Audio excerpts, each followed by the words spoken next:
क्या आप डीएमआईटी की काउंसलिंग से परेशान हो? क्या आपको डीएमआईटी रिपोर्ट की काउंसलिंग करने में बहुत दिक्कत आती है? क्या आपको ऐसा लगता है कि आप डीएमआईटी की काउंसलिंग कर ही नहीं पाओगे?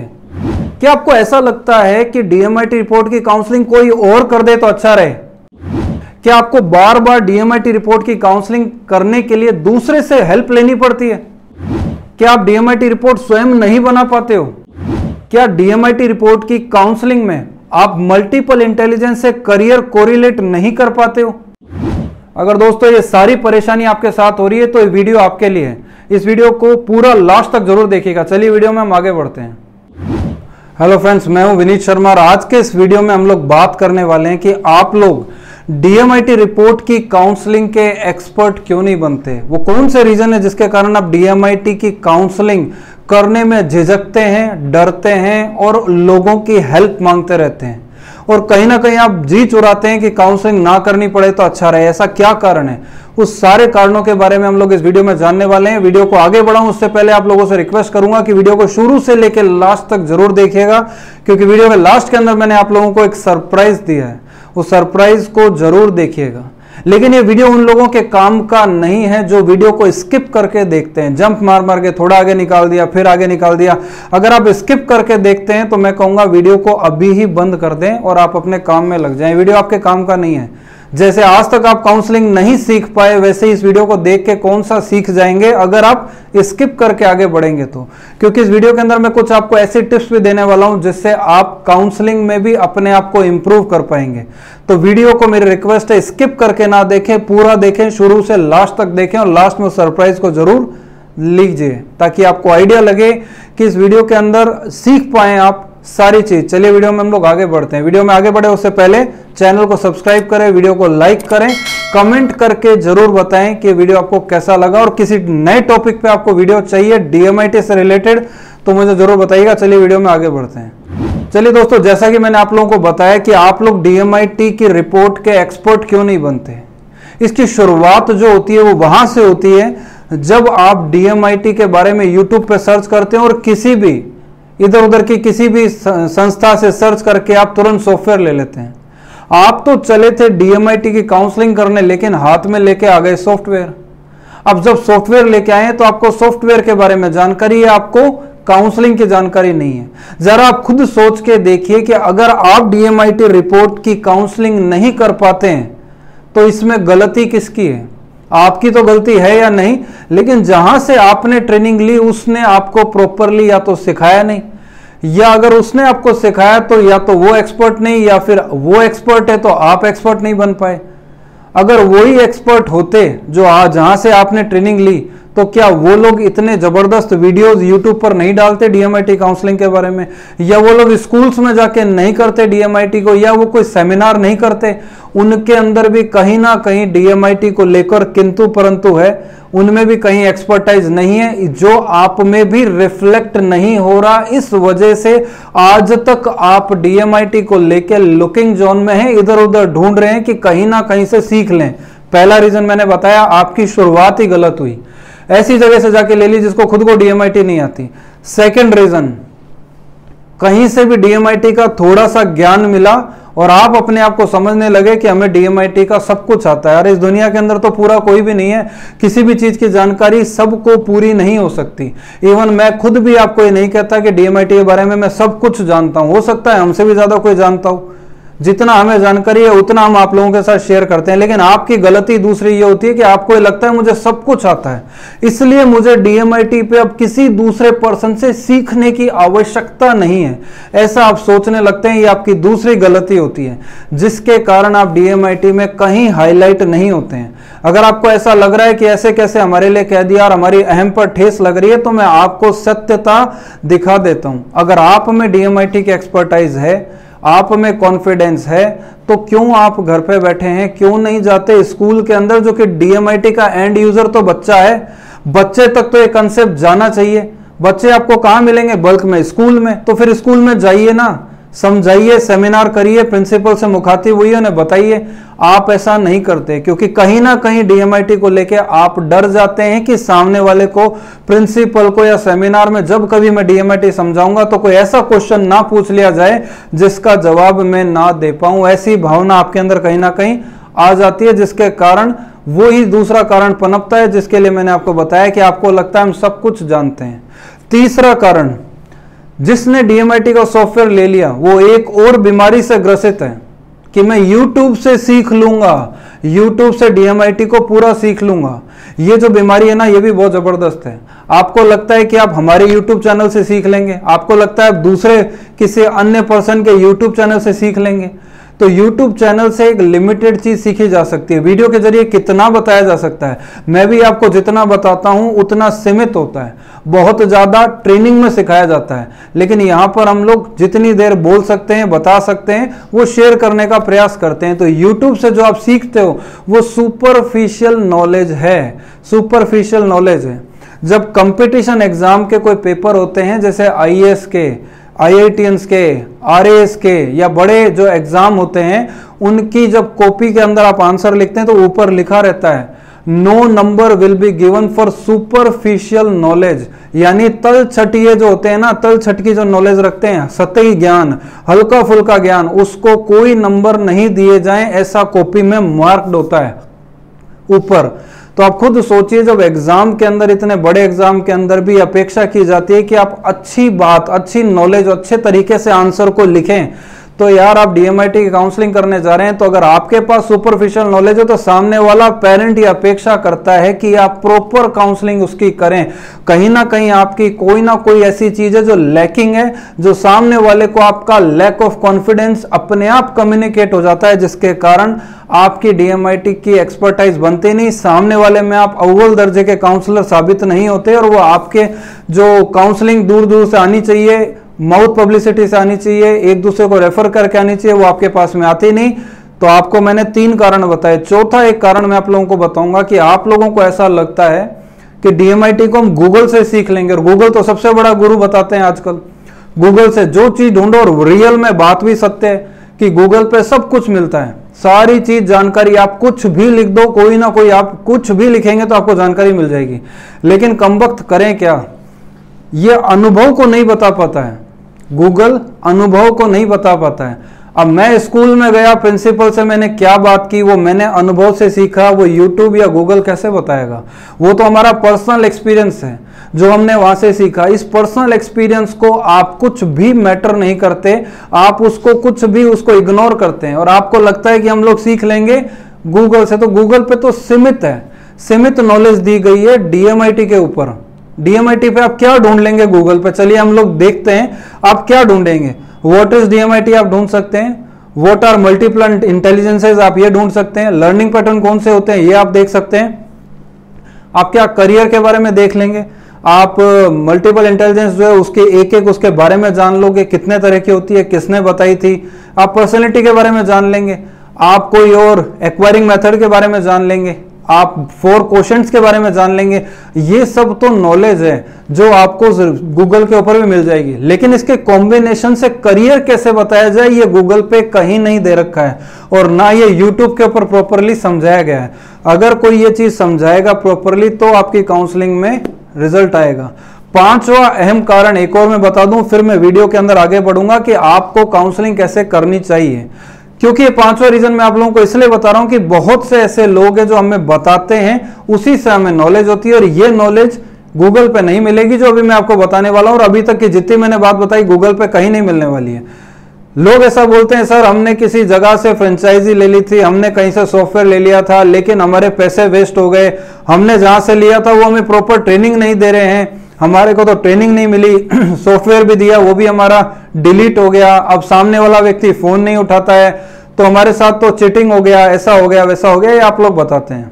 साथ में एक चीज आप और बताते हैं कि आप अज्ञानतावश हमसे पूछते हैं कि सर हम आपको फिंगरप्रिंट भेज देंगे तो क्या आप हमारे को रिपोर्ट बना के दे देंगे? ये आप हमसे पूछते हो।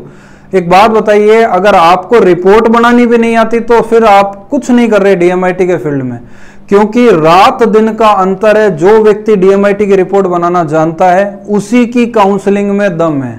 अगर कहीं आप इस चक्रव्यूह में फंस गए हैं कि आप सिर्फ फिंगरप्रिंट कैप्चर करते हैं, सामने वाले को फिंगरप्रिंट भेज देते हैं, वो रिपोर्ट जनरेट करके आपको देता है और काउंसलिंग भी वही करता है, तो फिर आप तो आधार कार्ड में जैसे फिंगरप्रिंट लिए जाते हैं वो बन गए, आप तो सिर्फ फिंगरप्रिंट कलेक्शन वाले बन गए। तो क्या मतलब निकला? कुछ जगहों पे ऐसा होता है कि फिंगरप्रिंट तो लेना आपको सिखाते हैं, फिंगरप्रिंट आप उनको भेजते हैं, वो रिपोर्ट बना के आपको भेजते हैं, फिर आप काउंसलिंग करते हैं। ये सबसे खराब है, इसमें आपको लंगड़ा कर रखा है। आप काउंसलिंग में हमेशा लंगड़े रहेंगे, अपंग रहेंगे, आप कुछ नहीं कर पाएंगे, डिसेबिलिटी रहेगी काउंसलिंग को लेके। कैसे? फिंगरप्रिंट का जानकारी आपको सिर्फ लेने की है, फिंगरप्रिंट पैटर्न का नाम नहीं पता, टर्मिनोलॉजी नहीं पता, आपको डेल्टा नहीं पता, सेंटर पॉइंट नहीं पता, उसकी दूरी नहीं पता, आपको उसकी कैरेक्टरिस्टिक नहीं पता, लेकिन ये उस इंसान को पता है जो रिपोर्ट बना रहा है। तो जो रिपोर्ट बनाने वाला व्यक्ति है वो ये सब जानता है, वो आपको रिपोर्ट बना के दे देता है। अब आपको आता है काउंसलिंग की बारी। काउंसलिंग आप करते हो तो आपकी काउंसलिंग में वो मजा नहीं आता है। अगर आपको फिंगरप्रिंट पैटर्न की, उसकी कैरेक्टरिस्टिक की, हर चीज के बारे में जानकारी हो तो आप खुद सोचिए कि आपकी काउंसलिंग में कितना जबरदस्त परिवर्तन दिखेगा। तो सबसे पहले तो आप ये गलती सुधार लो कि अगर आप रिपोर्ट स्वयं नहीं बनाते हैं तो रिपोर्ट स्वयं बनाइए, उसके बाद काउंसलिंग में रात दिन का अंतर आप देखेंगे।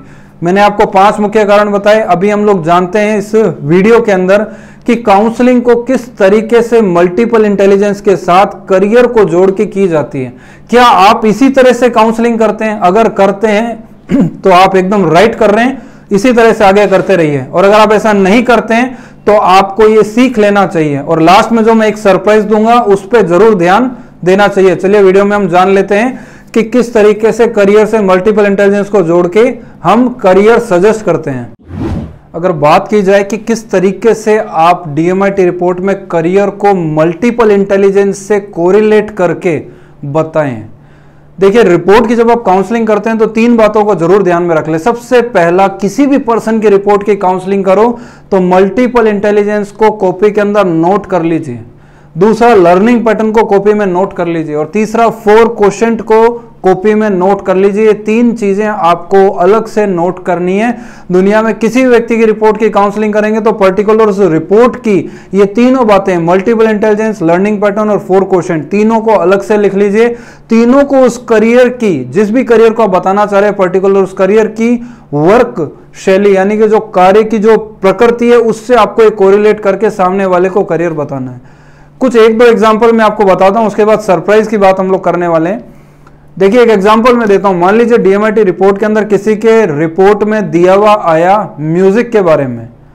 अब दिया हुआ आया तो कहां दिया हुआ आया ये हम लोग जान लेते हैं। कहां दिया हुआ आएगा तो सबसे पहले एक मिसकंसेप्शन मैं आपका यहां दूर कर देता हूं कि आप लोगों को ऐसा लगता है दुनिया के अंदर जितनी भी डीएमआईटी रिपोर्ट है उसके अंदर दिया हुआ आता है, पीछे स्टार्स दिए हुए आते हैं। एक तो मिसकंसेप्शन है, इसको दिमाग से आप निकाल लो कि जिसमें सबसे ज्यादा स्टार होंगे वही सामने वाले का करियर है। ऐसा कुछ नहीं होता। अगर ऐसा आप कर रहे हैं तो फिर आपने जहां से सॉफ्टवेयर लिया है उन लोगों की बात मान रहे हैं, तो वो लोग वहीं बैठे हैं आज भी जहां पे आपको बैठा देंगे। वो खुद भी वहीं बैठे हैं, किसी स्कूल में नहीं जाते, कोई कॉलेज में नहीं जाते, कोई यूनिवर्सिटी में नहीं जाते, कोई ओपन सेमिनार नहीं करते, किसी कोचिंग सेंटर में नहीं जाते, कहीं किसी ऑनलाइन नहीं करते, कुछ नहीं करते हैं, वो वहीं बैठे हैं आज। तो अगर आपको भी वहीं बैठना है तो फिर वो 5 स्टार देख के किसी भी पेरेंट को बताओ और वहीं बैठ जाओ, कोई मतलब नहीं निकलेगा। तो मैं आपका मिसकंसेप्शन दूर कर दूं कि वो स्टार्स जो दिए हुए होते हैं वो केवल इंगित करते हैं कि जिस भी, मान लेते हैं एग्जांपल के लिए म्यूजिक का फील्ड है, म्यूजिक के फील्ड के आगे 5 स्टार दे रखे हैं, तो ये 5 स्टार ये बताते हैं कि म्यूजिक वाले फील्ड को आपको कंसीडर करना चाहिए। बस कंसीडर का मतलब इस करियर पे आपको विचार करना चाहिए। ये विचार करना चाहिए कि क्या इस करियर को भी बताया जा सकता है, क्योंकि डीएमआईटी रिपोर्ट इसको सजेस्ट कर रही है, लेकिन 5 स्टार उसमें बताए गए। इसका मतलब है कि म्यूजिक के साथ में वो दूसरी मल्टीपल इंटेलिजेंस, साथ में 4 क्वोशंट और साथ में लर्निंग पैटर्न, क्या उसको कोरिलेट कर रहे हैं? अगर कोरिलेट कर रहे हैं तो आप म्यूजिक फील्ड में आगे भेजो, अदरवाइज मत भेजो। चाहे वहां पे 100 स्टार दे रखे हो, आपके वो करियर कोई काम का नहीं है अगर एक भी मल्टीपल इंटेलिजेंस उससे रिलेट नहीं करती है। तो अगर मान लीजिए 4 स्टार है तो भी आप कंसीडर कर सकते हो, 3 स्टार है तो देखो ही मत, क्योंकि 3 स्टार है तो कोई मतलब का नहीं है। तो रिपोर्ट को जल्दी बताने के लिए और एकदम फ्रूटफुली बताने के लिए आपको रिपोर्ट में देख लेना चाहिए कि कौन कौन से करियर हैं जिनमें 3 से ज्यादा स्टार दे रखे हैं और एटलीस्ट 5 तक होते हैं। तो 5 तक जितने स्टार हैं वो कौन कौन से फील्ड हैं, उनमें सबसे ज्यादा मल्टीपल इंटेलिजेंस किस में मैच होती है, उसी करियर को आगे बता दो आप। जैसा कि मैं एग्जांपल ले रहा था म्यूजिक का, अब आपने रिपोर्ट में देखा किसी का दे रखा है म्यूजिक में 5 स्टार, तो आप लोग क्या देखेंगे, मल्टीपल इंटेलिजेंस में जाके देखो कि क्या उसका इंट्रापर्सनल स्ट्रॉन्ग है। स्ट्रॉन्ग की क्या परिभाषा है, क्या वो ग्रीन कलर है, ग्रीन कलर की क्या परिभाषा है, क्या वो 10% है। अगर 10% हो गया इसका मतलब स्ट्रॉन्ग है। तो अपन ने कैसे जज किया कि इंट्रापर्सनल स्ट्रॉन्ग होना चाहिए, पहला पॉइंट। दूसरा हम लोग क्या देखेंगे, लैंग्वेज वाला पार्ट स्ट्रॉन्ग होना चाहिए 10%। अगर लैंग्वेज वाला पार्ट भी 10% है, इंट्रापर्सनल भी 10% है, या 10 से ऊपर कितना भी हो लेकिन 10 होना चाहिए। साथ में लैंग्वेज के साथ में हम लोग क्या देखेंगे, फाइन मोटर स्किल। अगर फाइन मोटर स्किल भी 10 है यानी ग्रीन कलर है, तो अब हम देखेंगे म्यूजिक वाला पार्ट, यानी musical intelligence, language intelligence, fine motor intelligence और इंट्रापर्सनल इंटेलिजेंस। अगर ये चारों इंटेलिजेंस ग्रीन कलर की है तो आप आंख बंद करके म्यूजिक फील्ड के लिए किसी को भी सजेस्ट कर सकते हैं। अब लर्निंग पैटर्न पे आते हैं। लर्निंग पैटर्न में आप देखिए काइनेस्थेटिक मोड और ऑडिटरी मोड, ये दोनों मोड अगर 30% से ऊपर हैं तो ये भी स्ट्रॉन्ग की कैटेगरी में। अब आते हैं 4 क्वोशेंट पे, तो 4 क्वोशेंट में जाके आप लोग क्या देखेंगे, इमोशनल क्वोशेंट अगर स्ट्रॉन्ग है तो इस फील्ड के अंदर आप भेज सकते हैं। इस तरीके से ये मैच करके एक म्यूजिकल करियर के लिए मैंने आपको बताया है। अब क्यों बताया मैंने आपको ये, उसके ऊपर प्रकाश डाल देता हूं। मान लेते हैं दुनिया में किसी को म्यूजिक फील्ड के अंदर जाना है, म्यूजिक एडिटिंग में, कंपोजिंग में, साउंड मिक्सिंग में, एडिटिंग करना, जैसा फिल्मों में होता है, लोग म्यूजिक एडिट करना, कंपोज करने का काम करते हैं। जरा आप खुद सोच के देखो कि म्यूजिक फील्ड में जाने वाले पर्सन, जो भी पर्सन होते हैं, उनकी वर्क की क्या शैली होती है और उन आदमियों की और वर्क की क्या प्रकृति है। कोई भी इंसान को म्यूजिक एडिट करता है, हेडफोन लगाता है, एक जगह बैठता है और म्यूजिक एडिट करता है। क्या आपने कभी ऐसा देखा, या अगर आप स्वयं खुद किसी भी वीडियो या म्यूजिक के एडिटिंग के जानकार हैं तो क्या आपने देखा है कि इधर उधर भागते रहने से म्यूजिक एडिट हो जाता है, या एक जगह बैठ के आप वीडियो या म्यूजिक एडिट करते हैं? जाहिर सी बात है, एक जगह बैठना पड़ेगा, सिटिंग देनी पड़ेगी, तो आप कर पाएंगे, तो ही आप म्यूजिक की बारीकियों को पकड़ पाएंगे एडिटिंग करने के दौरान। तो सीधा सिंपल सा अर्थ हो गया कि इंट्रापर्सनल क्वालिटी एक अकेले बैठ के करने वाले काम के अंदर होनी चाहिए। फाइन मोटर स्किल, एक जगह जो बैठ सकता हो, जिसका अंगुलियों का मूवमेंट, फिंगर कंट्रोल बहुत अच्छा हो, तो फाइन मोटर स्किल अच्छा होना चाहिए। तीसरा, लैंग्वेज की एबिलिटी अच्छी होनी चाहिए, यानी जो म्यूजिक की क्वालिटी जिन लोगों के अंदर होती है उनकी बाय बर्थ लैंग्वेज की क्वालिटी स्ट्रॉन्ग मिलेगी, क्योंकि जिन लोगों की लैंग्वेज वाला इंटेलिजेंस अच्छा होता है, इसी तरह से संगीत की भी एक भाषा होती है, तो जिनका लैंग्वेज का इंटेलिजेंस अच्छा है उनकी भाषा में पकड़ अच्छी है, इसलिए म्यूजिक की भी भाषा को जल्दी पकड़ सकते हैं, उसकी बारीकियों को पकड़ सकते हैं। अब म्यूजिकल इंटेलिजेंस इटसेल्फ अपने आप स्ट्रॉन्ग होना चाहिए। जो माँ के पेट से बच्चा या कोई भी इंसान अगर म्यूजिकल इंटेलिजेंस लेकर पैदा हुआ है तो म्यूजिकल इंटेलिजेंस अच्छा है, इसका मतलब उसका ब्रेन म्यूजिक एक्सेप्ट करता है, इसका मतलब ये इंटेलिजेंस भी सपोर्ट कर रही है। तो मैंने क्या बताया, इंट्रापर्सनल अकेले रहने वाला, फाइन मोटर स्किल का मतलब एक जगह बैठने वाला, लैंग्वेज स्किल का मतलब भाषा में पकड़, और म्यूजिकल इंटेलिजेंस यानी म्यूजिक की जो लेकर आया है धुन, म्यूजिक अंदर दिमाग में उसके म्यूजिक है, अगर ये सारी चीज चारों इंटेलिजेंस लाया है तो एक कॉम्बिनेशन बन गया कि हाँ, इस व्यक्ति को म्यूजिक वाले फील्ड में भेज सकते हैं। लेकिन अभी भी जिम्मेदार है EQ लेवल। EQ का मतलब हो गया जब ये चारों स्ट्रॉन्ग होगी तो अपने आप EQ भी आपको दिखाई देगा कि बहुत अच्छा है, इसका मतलब वो इंसान भावुक है, और भावुक व्यक्ति ही म्यूजिक को पसंद करता है।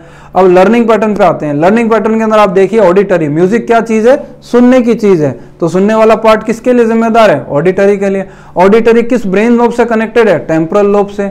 अब आते हैं काइनेस्थेटिक। काइनेस्थेटिक का मतलब क्या है, एक जगह बैठ के ही तो आप फिंगर कंट्रोल मूवमेंट करेंगे, और काइनेस्थेटिक का मतलब क्या हुआ, एक जगह बैठ के करना, बॉडी मूवमेंट करना, तभी तो एडिटिंग होगी। चाहे आप कंप्यूटर पे कर रहे हैं, मोबाइल पे कर रहे हैं, एडिटिंग कर रहे हैं, तो आपको एक जगह बैठ के मूवमेंट करना है, तो आपका काइनेस्थेटिक मोड। लेकिन काइनेस्थेटिक मोड में 2 चीजें शामिल है, फाइन मोटर स्किल और ग्रोस मोटर स्किल। मैंने यहाँ पे बात की है फाइन मोटर की, जो एक जगह बैठ के किया जा सकता है। ग्रोस मोटर अगर मैं बोलूं तो इसका मतलब हो गया बाहर भागने वाला, full body movement, dance, acting, sport, उनके अंदर माहिर, तो उसके बारे में यहाँ पे चर्चा नहीं की है। अभी आपको मैंने बताया किस चीज के बारे में, म्यूजिक के बारे में। चलिए एक लास्ट एग्जाम्पल मैं आपको और बताता हूं, फिर मैं आपको सरप्राइज बताने की ओर हूं। देखिए, अगर आप डिफेंस के बारे में बात करें, जैसे मान लीजिए रिपोर्ट है, सजेस्ट कर रही है कि इससे व्यक्ति को डिफेंस में जाना चाहिए और 5 स्टार आए हैं। 5 स्टार का मतलब हो गया कि व्यक्ति डिफेंस में जा सकता है, इस करियर को हम कंसीडर करेंगे, जा सकता है कि नहीं वो तो मल्टीपल इंटेलिजेंस से पता लगेगा। लेकिन एक बार कंसिडर करते हैं तो देखिए अब क्या क्या चीज की जिम्मेदारी है। आप जरा खुद सोच के देखो कि डिफेंस में जाने के लिए हम 2 तरह के पेपर देते हैं, और भी कई देते होंगे। जो भारत सरकार के द्वारा आयोजित की जाने वाली जो पेपर परीक्षा है उसके अंदर हम एनडीए को कंसिडर करते हैं, और जो सीडीएस होता है ये 2 पेपर होते हैं।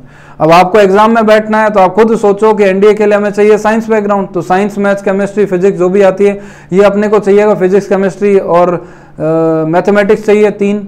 तो जाहिर सी बात है 11th 12th के अंदर अगर ये चीज किसी की स्ट्रांग है वही एनडीए का एग्जाम देगा। अब एनडीए का एग्जाम देगा तो उसमें रीजनिंग, एनालिटिकल एबिलिटी अपनी स्ट्रांग होनी चाहिए। तो प्रेजेंस ऑफ माइंड अपना 15% से ऊपर होना चाहिए। अगर वो होता है तो अपन एनडीए के एग्जाम के लिए एलिजिबल हैं, एटलीस्ट उसमें आगे बढ़ सकते हैं, क्योंकि उसमें मैथमेटिक्स, फिजिक्स, रीजनिंग इस तरह के पेपर पूछे जाएंगे, चाहे वो एनडीए के अंदर किसी भी बैकग्राउंड से हो। ऐसा नहीं होता है साइंस बैकग्राउंड चाहिए तब वो व्यक्ति उसके अंदर आगे बढ़ता है, तो ये फील्ड अपने पास होना चाहिए। मान लेते हैं पेपर पास हो गया, आगे बढ़ गए, तो फिजिकल फिटनेस, तो दोनों चीज मैटर करेगी, फाइन मोटर, ग्रोस मोटर, यानी दोनों का कॉम्बिनेशन हो गया। काइनेस्थेटिक मोड, यानी लर्निंग पैटर्न में काइनेस्थेटिक मोड को रिफ्लेक्ट कर रहा है, और मल्टीपल इंटेलिजेंस में फाइन मोटर, ग्रोस मोटर दोनों को रिफ्लेक्ट कर रहा है। दोनों अगर स्ट्रांग होंगे तो व्यक्ति स्पोर्ट्स में भी जा सकता है, डिफेंस में भी जा सकता है, पुलिस में भी, सीआरपीएफ में, आर्मी में, फायर ब्रिगेड में, कहीं पे भी जा सकता है जहां पे भी बॉडी मूवमेंट की जरूरत पड़ती हो। तो डिफेंस के अंदर क्या हो गया, एनालिटिकल एबिलिटी, साथ में हम लोगों ने क्या देखा, फाइन मोटर, ग्रोस मोटर। अब लैंग्वेज भी चाहिए। मैक्सिमम आर्मी पर्सन को आप स्पीक करते देखेंगे, बोलते हुए देखेंगे इंग्लिश के अंदर, तो लैंग्वेज की क्वालिटी हमें चाहिए, तो लैंग्वेज वाला भी पार्ट अच्छा होना चाहिए। दूसरा, जब हम पेपर देते हैं एनडीए का, सीडीएस का, तो इंग्लिश में होता है, तो इंग्लिश की तो लैंग्वेज हमारे को पकड़ चाहिए ही चाहिए। अब आते हैं अगर हम 4 क्वेश्चन के ऊपर, तो 4 क्वेश्चन में देखेंगे आईक्यू लेवल हमारा स्ट्रांग होना चाहिए, और एडवर्सिटी क्वेश्चन AQ लेवल भी हमारा स्ट्रांग होना चाहिए, क्योंकि डिफेंस के अंदर तो निडर आदमी चाहिए, ऐसा कोई डरपोक सा आदमी तो चाहिए नहीं, वहां पे तो निडर चाहिए। उनकी ट्रेनिंग इतनी स्ट्रांग होती है कि कई चीजें ऐसी कराई जाती है जिसमें एडवर्सिटी क्वेश्चन भी स्ट्रांग होना चाहिए। बाद में जो बॉर्डर पे जाके आदमी लड़ेगा वहां तो अपने को एडवर्सिटी क्वेश्चन स्ट्रांग चाहिए ही चाहिए। अब हम बात आते हैं लर्निंग पैटर्न पे, तो मैं तो आपको सजेस्ट करूंगा कि लर्निंग पैटर्न में तीनों लर्निंग पैटर्न अगर अच्छे हों, विजुअल, ऑडिटरी, काइनेस्थेटिक, तो वही व्यक्ति ये डिफेंस की साइड में बढ़े। विजुअल यानी आई साइड भी जबरदस्त चाहिए, तो विजुअल वाला व्यक्ति हो गया। ऑडिटरी, सुनने वाला पार्ट भी बहुत स्ट्रांग चाहिए, किसने क्या कमांड दी, हमारे कमांडिंग ऑफिसर क्या बोल रहे हैं, फटाफट सुनने वाला, प्रेजेंस ऑफ माइंड और तुरंत एक्शन लेने वाला व्यक्ति चाहिए। काइनेस्थेटिक, बिल्कुल भी आलस नहीं हो, बॉडी मूवमेंट इधर उधर भागने वाला, तो आप खुद देख सकते हैं कि मिलिट्री में जाने वाला पर्सन हर तरह से फिट होता है। अब जब इतनी इंटेलिजेंस सहयोग करेगी तो हम डिफेंस की तरफ सजेस्ट करेंगे, भले ही डिफेंस के अंदर 5 स्टार दे रखे हैं, और ये इंटेलिजेंस अगर काम की नहीं है तो वहां 5 की जगह 100 स्टार हो, 500 स्टार हो, अपने कोई काम के नहीं है। इस तरीके से अगर कॉम्बिनेशन करके आप काउंसलिंग करते हैं तो मैं कह रहा हूं जबरदस्त काउंसलिंग करेंगे। लेकिन अब एक देखिए, यूट्यूब के ऊपर तो सीमित है, मैंने आपको करियर बताया केवल 2। अब आपके मन में आ रहा होगा वीडियो देखते वक्त, एक्चुअली साइंस में क्या होगा, ऑयल एंड गैस कंपनी में क्या होगा, और मैं एमबीए करूं किस फील्ड में चला जाऊं, मेरे को साइबर सिक्योरिटी के फील्ड में जाना है, मेरे लिए कौन सी इंटेलिजेंस अच्छी है, मुझे आईटी के अंदर जाना है, मैं क्या करूं, मेरे को सॉफ्टवेयर बनाना है, मुझे डेटाबेस एनालिसिस करना है, मेरे को ये करना है, सबके अलग अलग, मुझे लेक्चरर बनना है, मेरे को कोई भी गवर्नमेंट का एग्जाम देना है, मैं क्या करूं, बैंकिंग में जाना है, मैं एमबीए किस में करूं। अरे 20 तरह के आपके पास में बहुत तरह तरह के करियर ऑप्शन होंगे। अब सारे करियर तो मैं यहाँ वीडियो के जरिए बता नहीं सकता, तो हम लोगों ने आप लोगों की सहयोग के लिए, जो लोग डीएमआईटी का काम करते हैं उन लोगों के सहयोग के लिए हम लोगों ने एक बुक तैयार करी है, जिस बुक से आप करियर काउंसलिंग थ्रू डीएमआईटी के बारे में, जो मैं आपको बता रहा हूं जिस बुक के बारे में, उस बुक का नाम है करियर काउंसलिंग थ्रू डीएमआईटी। यानी इस बुक के अंदर आपको जानने को मिलेगा कि आप मल्टीपल इंटेलिजेंस के कॉम्बिनेशन से किस तरीके से करियर सजेस्ट कर सकते हैं। मैं स्क्रीन पर आपको दिखा रहा हूं, 1-2 पेजेज इस बुक के आपको दिखा रहा हूं जिसमें करियर के बारे में बताया हुआ है।